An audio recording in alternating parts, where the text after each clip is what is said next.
Hello and welcome to episode number 75 of the Maximizing E-commerce podcast. My name is Kevin, your host, and I'm super excited that you are here because we're going to be talking about a couple interesting things. And one of them is supplements, because it's the supplement category, something I'm always kind of curious about, as well as talking about PPC. And my guest today, you'll learn he's very passionate about both subjects, both PPC and supplements, and he's done a great job building a supplement company. And I'm always kind of interested to hear the inner workings of somebody that sells in supplements. It's definitely a unique business within the Amazon landscape. In full disclosure, I just want to throw this up here. Some of the things we talk about, he mentions things that happen in the supplement space that are definitely outside of my comfort zone, in that gray area. And he even talks about some of the black hat tactics that people are doing out there. And nobody is suggesting any of those black hat tactics. But it's good to just know some of the things that people are doing out there. Just one, to protect yourself and just know that they're out there, because you don't want to get caught in the middle of a black hat trap of some sort. So anyway, I'm super excited about this guest, and we're going to be going ahead and getting into it with my guest, talking about supplements, PPC, and whatnot. So let's go ahead and get into it. All right, we're going to have an interesting discussion here about two topics that I always enjoy kind of talking about. One of them, really, I enjoy talking about PPC because that's a hot point for a lot of us, but then also supplements, because I think so many people are scared of supplements, getting into supplements, and having worked with some people that are in the supplement field, I started to get kind of fascinated by it. So I'm really excited to bring on Mina Elias here to talk about basically supplements and PPC. So we're just going to have a fun discussion here. So Mina, thanks for coming on Maximizing E-commerce. Awesome. Thank you for having me. Yeah, so we got hooked up because Travis Marziani, who was on episode 65, was like, "Oh, you got to talk to Mina. You got to talk to Mina." So I talked to him. I was like, "Oh, this guy really knows his stuff." So I was like, "Well, let's hit the record button and let people benefit from our discussion here." So, just so everyone knows, tell us a little bit about yourself and how you got into the e-commerce world. Okay, a little bit about myself. 2011, I came to America, to Connecticut so I was born in Egypt, raised in Dubai. 2011, moved to Connecticut for college on my own. Got my bachelor's in chemical engineering and chemistry, got my master's in industrial engineering after like a few years of like working in the field.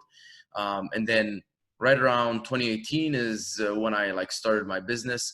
I was sick and tired of, kind of like feeling undervalued at work, and I felt like I always like worked hard, but there was not like a direct proportion to how hard I worked and how much money I made the company and the amount of money that I was making. It was like, you make the company, $500,000, you make them $200,000, you still get paid your same salary. And so didn't like that.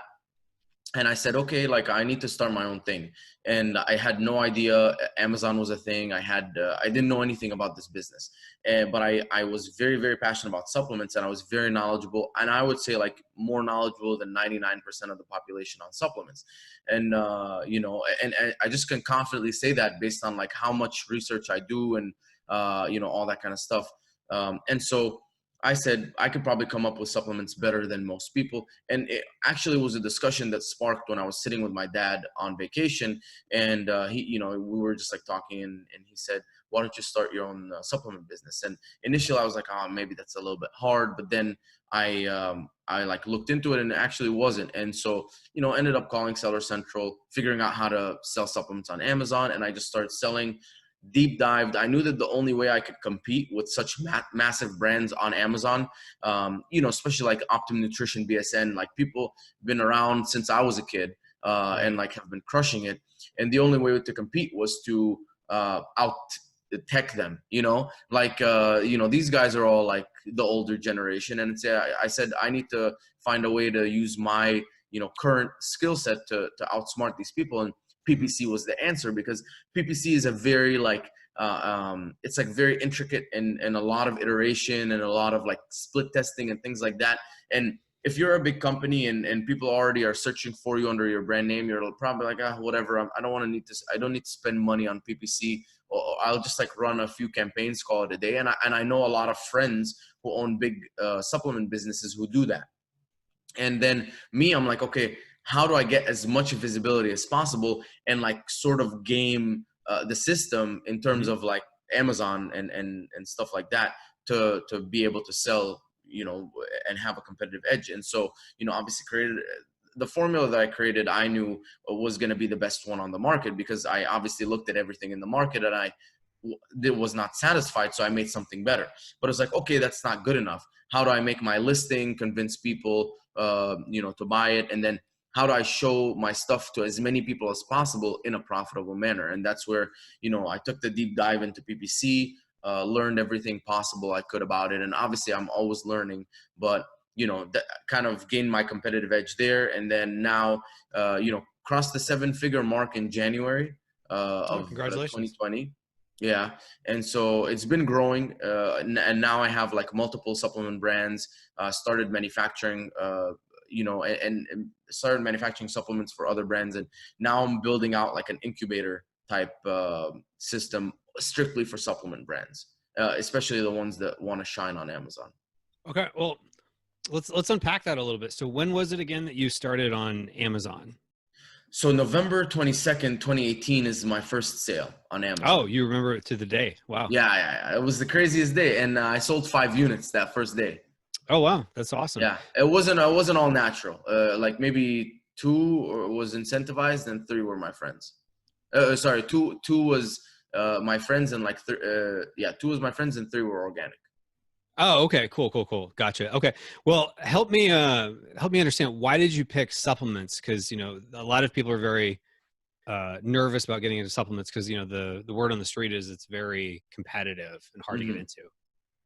It's just because I know that I can be the best in the world at supplements. I believe that I have the knowledge. I believe that like I'm passionate enough about it, and I use it. I'm a competitive fighter, and Okay. so I use these supplements. I'm not making supplements and I'm like a fat guy with a gut or something. Like I'm a guy who takes these supplements every single day, and like any change, like my diet is tuned in, my sleep is tuned in, my water intake, my sodium, everything is tuned in. And so when I use Mm. a supplement, I really understand like how it works in my body in terms of performance. And so, you know, now I'm like obviously diversifying. I also have like you know, a couple women's brands and stuff like that. So, you know, still though, when I make the supplements, I make them like as if I'm gonna take them, or like, you know, my mother's gonna take them or something like that. Okay. So you decided to basically, you had the type of supplements you were already using. You're just looking to create that type of supplement, is how you Yeah. got into So it?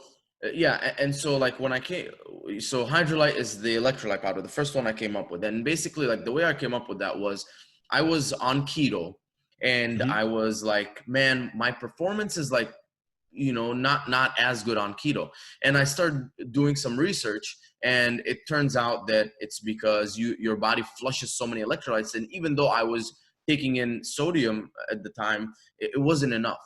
And so I said, man, I wish that there was a convenient way. Instead of me drinking chicken broth, I was literally like, I Mm. had chicken broth and I'll put it in a cup, put some boiling water, and like drink chicken broth every night. And it was very inconvenient. And said, I wish there was like just something I can drink, or maybe a pill I can take. And so I couldn't do a pill because you can only do 99 milligrams of potassium per pill, you know, according to the FDA. But I said, you know, if I could do a powder, that would be amazing. And I said, okay, I want sodium, potassium, magnesium in there. But then I did some research and I said, and it looks like those like electrolytes won't be absorbed by the body unless you have a sugar in there or an amino acid. And I said, obviously I'm on keto, I can't do sugar. So then I found, okay, what's the best performance enhancing amino acid? It's taurine.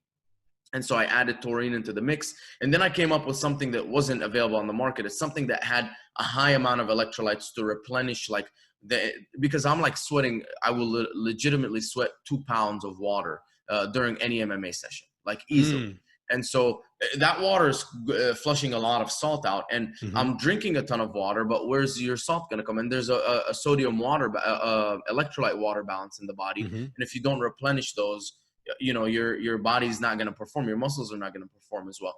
And so I Hmm. came up with that, and I used like the best forms of electrolytes I could find, you know, ones that had like carbonates and citrates, because they also improve your performance because they buffer the lactic acid in the muscles. And so I'm like, okay, here we go, now I have a solution to a problem that's better than anyone else's solution on the market, right? And the problem was, losing electrolytes and being dehydrated. And the solution was something that was very high concentration electrolytes, but also with high absorption, and at the same time, the good forms of electrolytes. And then to package that all up, I offered it at a lower price than any of my competitors. And I kept all the fillers out. And so I promoted as cheaper than, like, high concentration, 100 servings, cheaper than everyone else, and no fillers and no BS and nothing like that. And so that's how I came up with my first one. Mm-hmm. Okay, interesting. So the moral of the story is, if I'm understanding this correctly, is if you're going to get into supplements, it helps if or the person who would take the supplement, because you understand it intimately. And at the same time too, do your research. So 100%. now, would somebody necessarily need to be a chemical engineer to do all this? No. You don't need to be anything. You just have to put in the hours of the research, Mm-hmm. So for me, because of my degrees, I was able to read clinical studies. So Mm-hmm. I skipped that part. Mm. But hey, it's not that hard if you just go and figure out, what everything in clinical studies means. Well, now we're equivalent. Okay. And then from there, put in the same amount of hours that I put into research. And I put in, like, I would say, like, over 1,000, like a couple thousand hours minimum of research into, Okay. like, throughout my life in supplements. So it's a lot of reading, and it's usually like the personal trainers or whatever that get their degrees. They're like, okay, good, they have a degree, but that just, like, puts you at a baseline. And then it's like, how much continuous education are you doing, and how much, like, research are you doing? And I was like, before even starting this, I was buying my own supplements, like, Right. raw from bulksupplements.com. And I was like, experimenting with, like, okay, let me mix these two and like see what they do, if they improve my pre-workout or whatever. Let me add this to my post-workout, see if my recovery is better. So it's just a lot of that. You have to do that. Okay, gotcha. So, I mean, I can hear in your voice, this has been a passion of yours Oh for a yeah. while. It wasn't like you just said, I'm going to, sell supplements as an opportunity. It was, I'm No. passionate about this, I'm going to get into it. So someone listening to this, if they're passionate about a certain supplement, maybe this is definitely something to take notes on. Or if they're just passionate about wanting to get into supplements, maybe start taking the supplements you're thinking Yeah. about getting into, not And I just wasn't taking something chasing the because, money or anything. right. I wasn't chasing the money. I was literally just, my goal was to make supplements better than everyone else's supplements. And then the money will, just came. Okay. Nice. Obviously you have to be smart and Right. not like, I didn't say, okay, I'm going to make like a $50 supplement and have everything in. Like, I still had my business common sense, but Mm-hmm. like the ultimate goal was from day one to, like, make a better supplement, and then we'll take it from there. Okay, gotcha. Now, would you say that this particular category of supplement is uh, super competitive, or Yeah. Yeah, it's okay? pretty competitive. Yeah. Since I started, like, there's like at least like another like 300-400, like, in the same category that launched. Oh It's wow! like So another I thought. 300-400 sellers selling basically the same type of supplement. Yeah, there's another, like, since November 2018. There's probably another 300-400 sellers selling electrolyte supplements.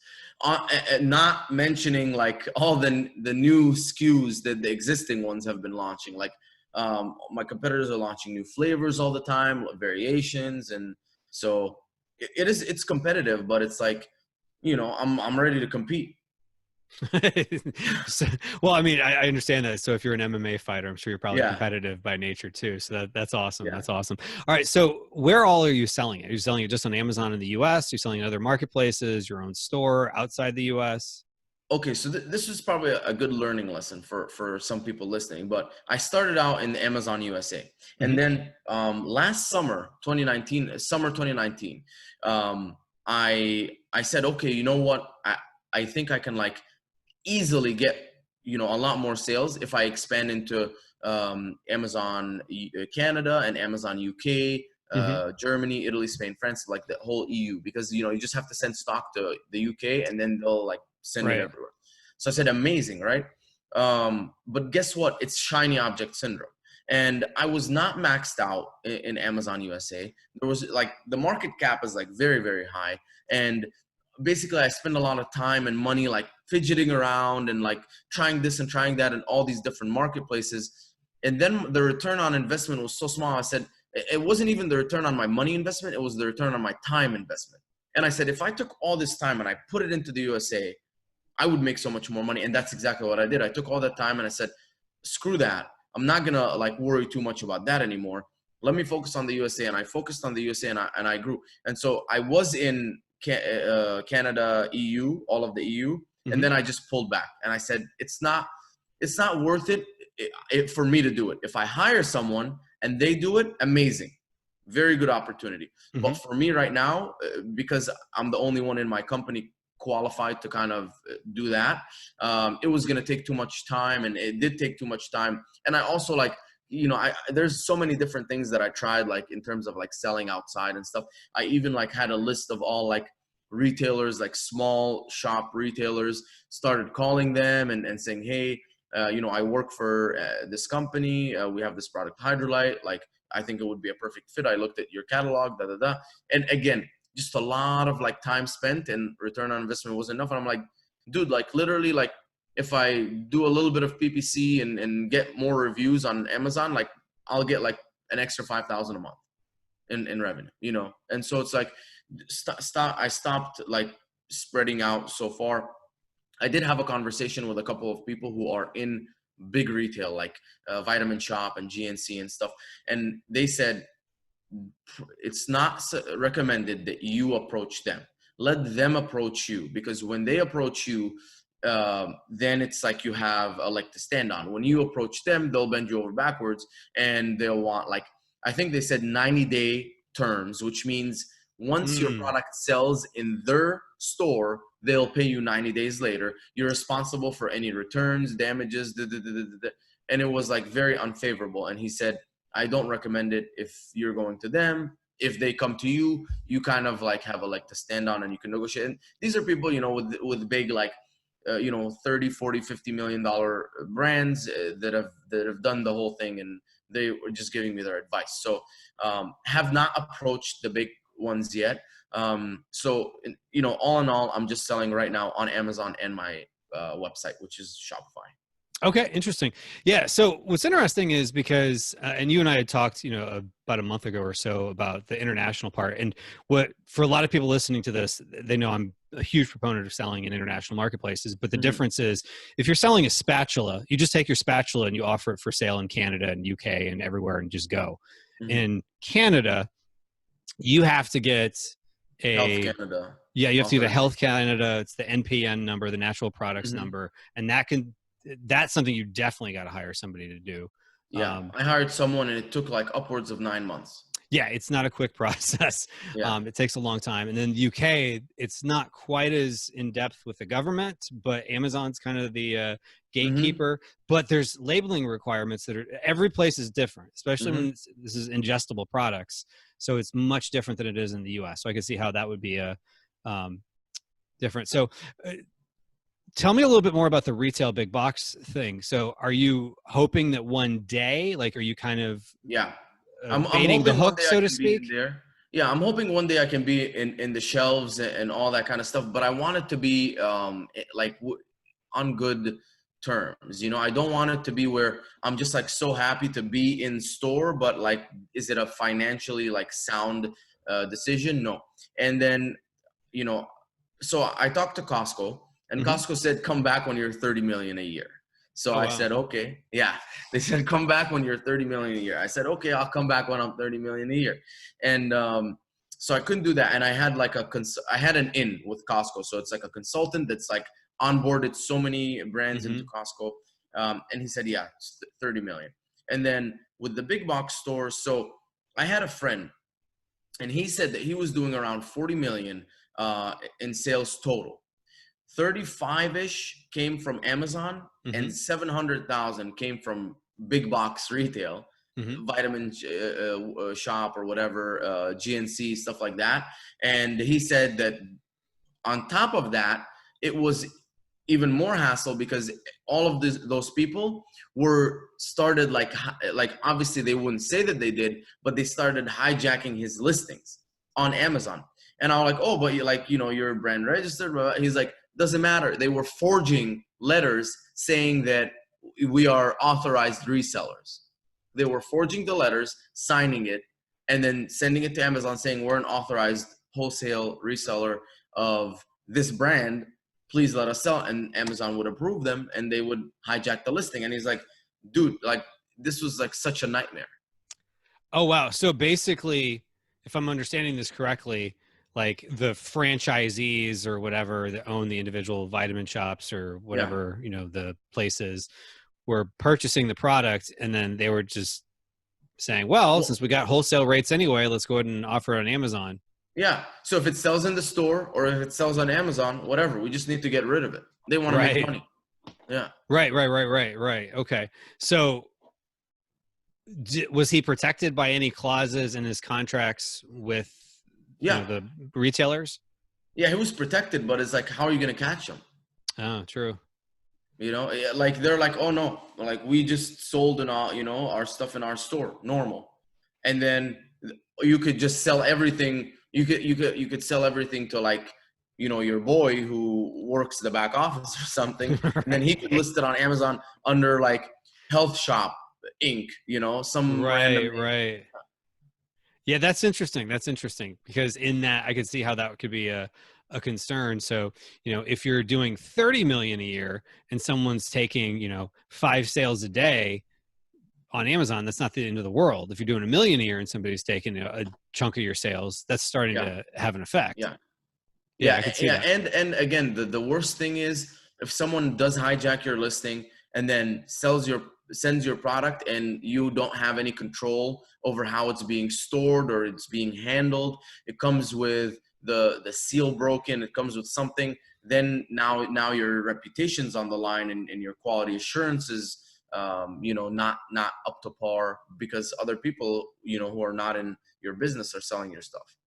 Gotcha. That's a interesting point. All right. So, well, let's talk a little bit now about like how you get the sales. So, you're in a competitive product, and it sounds like it was probably already competitive when you got into it Mm-hmm. in 2018. It wasn't like you launched in 2011 when there was, Yeah. 2 other sellers. You're in a competitive niche of supplements, and I'm sure this is competitive within supplements and getting more competitive. So, how do you launch the products? Okay, so how do I launch now or how did I launch? Because launching now, I've kind of like have a really good strategy of launching the product. But Okay. the way I launch now is PPC. I do some search find buys, to manipulate the rank a little bit. And then, very hard push on the reviews. And so PPC is obviously going to be the general. I have the auto campaign broken up into the 4 targeting types, close match, loose match, complement, substitutes. I'll do my Okay. main keyword. So for example, hydrolyte, the main keyword's electrolyte. Hold on. Let's backtrack a second. So Yeah. you have a campaign for each of those. So it's not one auto Yes. campaign. It's a No, it's close match. four, It's four auto campaigns. okay. 4 auto campaigns. Gotcha. Yeah. And this way, because close match sometimes performs amazing and then, complements performs like shit. So it's like, let me like keep them separate. So if this one performs amazing, I can scale the budget. And if that one performs bad, then, keep the budget small or lower the bid or whatever. And I have very like granular control over them. Okay. So that's the reasoning behind that. And then I'll do for the main keyword, like for example, hydrolyte is electrolyte powder. I'll do broad phrase exact. So 3 campaigns with 1 Mm-hmm. keyword only. And then I'll do another 3 campaigns, broad phrase exact, but with the top 10 keywords. Then I'll target my own branded keywords in broad phrase and exact. So hydrolyte, MMA nutrition, MMA electrolytes, hydrolyte electrolytes, like all that kind of stuff. I will also target my own ASINs. And then I'll do a few category ones where I'll sort them, but like not sort them, refine them. So in category, you can do like refining the targeting. Mm-hmm. And if I'll target all of the categories that apply. So if there's 5 different categories, sports, hydration, whatever you could think of, like hydration mixes, whatever, all these different subcategories, Mm-hmm. I'll refine them and target anything that's more expensive and has 3 stars or less. Because even if I'm launching, I know that if it's like 3 stars or less, and I come in, I'm probably going to have like at least 10 reviews in like 3-4 days. So, I'll be able to compete when it's like 3 stars or less. So I do that. And then I'll have like 1 product targeting campaign, maybe targeting other new ASINs. So if they're like new to the market, they're also newbies. And I know for a fact that I'm going to beat them in terms of reviews. 99% of the time, I'm going to beat them in terms of reviews because I'm going to get reviews quick. So that's kind of my PPC strategy. Now, on top of that, I will do a search, find, buy. I usually use Rank Bell, and I'll like do around 10 sales a day for 10 days on the main keyword that I want to rank for. And usually that's a keyword between 3 to 6,000 search volume a month. Something that's a little bit more achievable than like electrolyte powder, because that's like, right now it's a 60,000 searches a month keyword. And so I'll go something, in the like 4 to 6,000 range. And I'll generally be able to rank pretty high on that. And I'll only do that for 10 days. And then on top of that, obviously I already have like a list of people that are ready to buy and like leave a review, and people are going to be like, okay, where do I find this list of people? Well, you just go and find people who are interested in trying supplements for free. It's not hard. Like if you have a good product, it's not hard. And for, let's say like you were me and you're starting out, just go to the gym, go to the MMA gyms and take people's numbers and text them. And it's you're cultivating relationships, and you're gonna be like, oh, it's so much time. I'm like, okay, just do it for 150 people. It might be a little bit of a time commitment, but now you have 150 reviews every single time you launch. And so I have like, a list of, 150 people. And every time I launch, I'll hit up like, whatever, like one or two people a day and be like, hey, you want to do this? Okay, I'm going to send you the money. Please buy it on Amazon. And then I'll hit them up later for a review. And obviously, against terms of service and all that kind of stuff. Right. I was about to say, so some of this is going down a path, because I always, like to ask the question. It's against terms of service, dude. But I mean, if you don't want to do we know the terms of service. If you want to do an email sequence and all this kind of stuff, go for it. Good luck. Gotcha. And I know supplements is a little bit competitive, and sometimes people are people are doing like crazy stuff to get reviews. I mean, there's a lot of black hat stuff going on. So well, what would you say are kind of that? Okay, if what you're doing is kind of somewhat in the middle of the gray, what's happening, just so people kind of understand, and the dark side? Not that we're saying we're recommending that at all. They're just getting reviews from accounts that are not really like buyer accounts, and they're getting reviews from other products that are not their product. I'm sure you've seen. How do you do that though? Like that's because I tend to stay in a very white hat world. Maybe it's because I worked in the corporate world too long that I'm just afraid of the corporate machine. So I don't go into the gray area much. So I'm very curious. What is it you're talking about? So have you ever gone into a listing and scroll down and it's, let's say it's like a camera, and the reviews are for like these flip flops fit amazing and stuff. Oh, gotcha. So like they take like an old listing and they make it theirs. Yeah. Okay. Yeah. Ghost listings, things like that. So there's a lot of like black hat stuff going on. Right. I don't do any of that stuff. I just like pretty much say, I'll give you the product for free, try it, and then leave me a review. Gotcha. That's the extent. That's as gray as I'll go. I won't like go like buy. I don't like won't buy reviews from like these companies that are doing anything shady.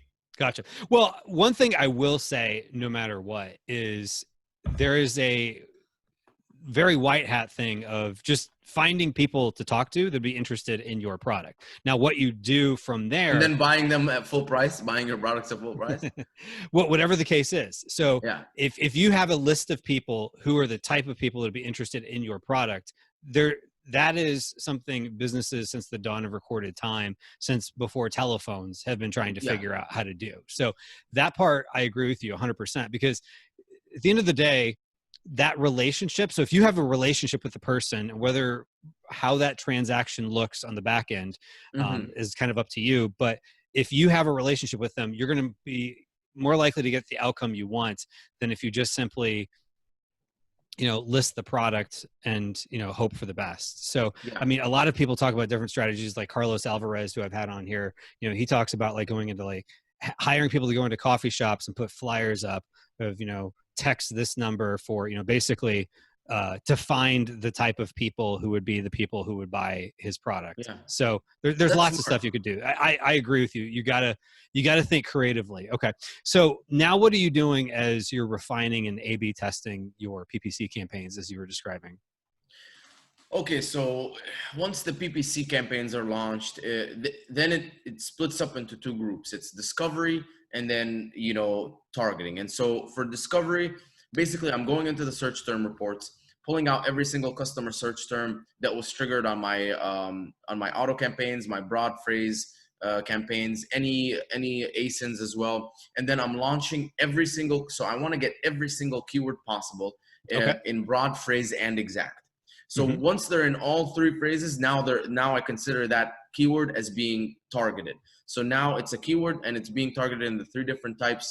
And then I'll keep like extracting and targeting in the three types until I can't do that anymore. And then I'll keep extracting ASINs and doing the same thing. I'll do I have obviously employees that do this, but they do very deep keyword research, and they'll pretty much like scrape like every single category for Hmm. all of like the ASINs possible, and then they'll break them down into criteria like what's the price, how many reviews, what's the star rating, and then basically I can segment everything into like more expensive than me, Hmm. less than 3 stars, less than 100 reviews, 100 to 300 reviews, 300 to 500, 500 plus, and like segment. And then I have like, 100 plus campaigns where I'm just launching all these different product targeting campaigns, all these different exact broad and phrase keyword campaigns. And the ultimate goal is to launch and capture every single campaign possible, every single keyword and ASIN possible, put Okay. them in a campaign. I limit all campaigns to 10 keywords, and I try my best to segment the campaigns so that high search volume are together and low search volume are together. Because if I put a high with a low, then the low won't get any impressions. The high will bully it. I call it like the bully method. Is where like the Oh, high okay. I see impression what you're saying. keywords Yep. will bully the low one and take all the impressions. So I do that, and obviously people are gonna be, you're crazy, you're gonna spend millions. No, because I'm always optimizing. So every week, every 5 days to a week, I go into the bulk sheets and I look at everything Hmm. like that I'm bidding on. And if the ACOS is favorable, then I'll like keep it. If the ACOS is not favorable, and for me anything above 40% is not favorable, Okay. then I'll like slowly reduce the bids by like 5 cents. Some people Mm. have like a calculation and an equation, and cost per click minus this ACOS minus targeting. Right, No. right, right. This is too much. Like it's simple. It's iteration, right? And Hmm. so you want to be here. Your ACOS is here, and I'm just gonna lower a little bit, lower the max bid a little bit till I get here. And again, your sweet spot is always changing because of like Right. customer behavior. So I'm always adjusting the bids by like few cents here, few cents there, up until like I'm close, quote unquote, close to the sweet spot. And then again, the sweet spot moves, and I just like keep following it. Okay. Do you get to a point where you're starting to bid up, or are you just in a constant kind of bidding No, I do. downwards? I do bid up if I ever have things that don't get me impressions. Got it. So if you're not getting impressions, you bid up. Okay. Yeah, or if there's something that was performing well that I lowered the bid and now it's not performing well anymore, I'll increase the bid again. Okay, gotcha. And this is kind of the trend I'm hearing more and more people talking about is more campaigns. Because it used to be I just hear people talk about, yeah, you have an Three auto campaign and campaigns. a manual campaign, and and maybe you have just per ad group one product, and then people sometimes have multiple products within one campaign. So how do you organize all that? Do you have a naming convention? Are you Yes. using portfolios? Like, Yeah. what's your way of keeping tabs on this? So every single product needs to have its own portfolio. So Hmm. whether it's a variation or not, it needs to have its own portfolio. So like Hmm. if you have like a blue spatula, a green spatula, blue Hmm. spatula is one portfolio, green is another one, because they are different. Hmm. People might like the blue more, not like the green. So why would you mix the results? Now, Mm. inside the because in bulk sheets you can't sort by portfolio. I'm very detailed with the nomenclature. So I give all of my products a code. So for example, like Hydrolyte Blue Raspberry would be HBR.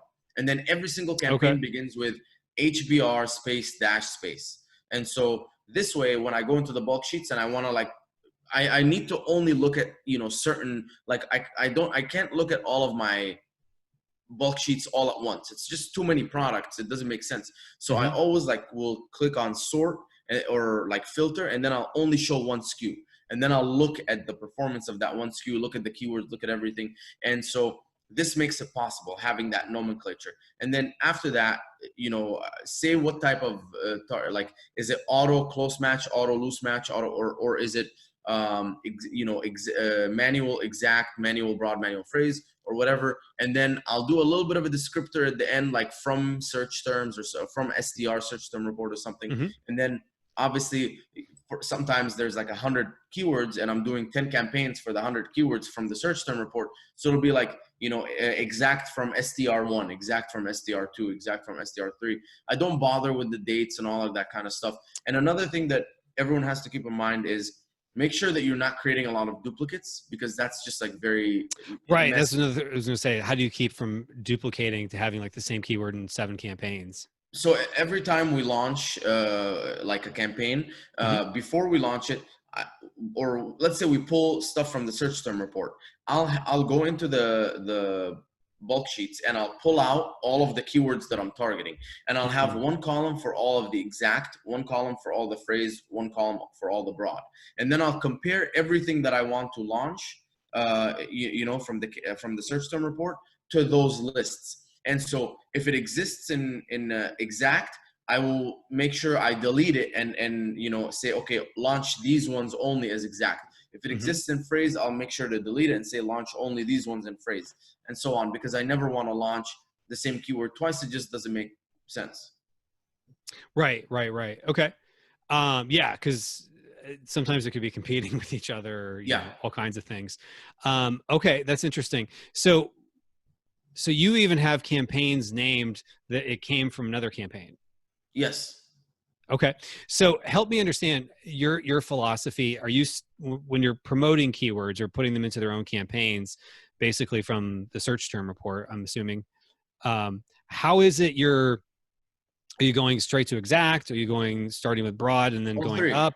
Oh, Nope, you're just going three. all three. Okay. Yeah, because after like a lot of like, trial and error, every single match type is like as if it's a different keyword. It performs completely differently. Right. So, electrolytes broad and electrolytes phrase and electrolytes exact, they completely perform differently. And so there was the old, notion of launch it in broad, and then if it does good, move it to phrase. Then if it does good, exact. But it doesn't make sense, because in broad, it has a certain performance and it's making you money.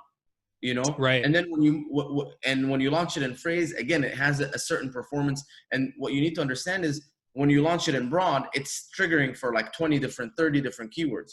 In phrase, maybe 10 or 15 different keywords, exact, just that one keyword. So they're not the same keyword. They're different keywords. It's so one with 40 different keywords, one with like 15, 20 different keywords, and one which is just one keyword. So there's no point in putting it one and then negativing, putting it in the other, because if it's performing, right, don't stop it from making you money. Right. And yeah, because to your point, like, if it was broad, maybe it wasn't the keyword itself that was performing. It was a search term that was broader, that had like, different adjectives and what else in there. And the thing that kills me is that you can have it like, let's say you have electrolytes in broad, and then it's triggering for natural electrolyte powder, and then you take natural electrolyte powder and launch it as exact or as phrase, and it doesn't sell. It doesn't do well. And it's like, man, I can't get it. Why is it doing well in the broad of electrolytes, but when you take natural electrolyte powder and put it in exact, it doesn't perform as well? I don't know, I can't figure it out, but right. They just all perform differently in the different match types. Okay. Interesting. Yeah. You've got a unique structure to this. So I like it. So, for folks that are saying, maybe they want to just take things to the next level, or they've been pulling their hair out and saying, this PPC thing's too much, I'm just going to turn it off. What would be your advice to someone who wants to, really improve things? Okay, so that's advice. So you have to like really get a handle of understanding everything that goes into PPC, and then be very, very structured with your campaigns. Do not make a million different changes. Make sure like you're very neat and organized with the nomenclature. Don't launch multiple ad sets.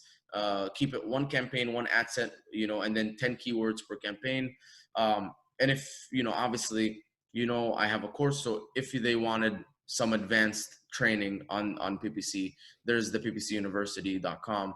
That's where like I'll walk them through PPC start to finish. And generally it's just like a course where I'll show you everything that you need to know, and then it's on your own to make it happen. So just because I know courses have like a bad rap. It's like you're selling the dream. I'm not like telling anyone like you're gonna make $1 million if you take my course. Like you're just gonna learn how to do this stuff, and then if you do it and you're consistent, and you're always experimenting, it'll work. If you don't, it's not gonna work. Like it's plain and simple. It's a business. Like you have to work at it. Awesome. Well, if somebody wanted to follow you, where would they go? Follow me. So Facebook is the best place. Mina Elias. You'll see me like hands crossed with a red shirt. That's where. And if you want to follow me on Instagram, I don't post business stuff on Instagram. It's just my lifestyle. It's at Egyptian_prescription_Elias. And then add me on LinkedIn too, if you want to, Mina Elias. And yeah, I'm happy to help. I respond to all of my Facebook messages. I will regularly like send people, advice and help and stuff like that. So I'm happy to help people. Okay, great. I'm going to link to those social channels in the show notes as well. So appreciate it, Mina. It was a lot of fun. Thank you so much for having me, man. Thanks.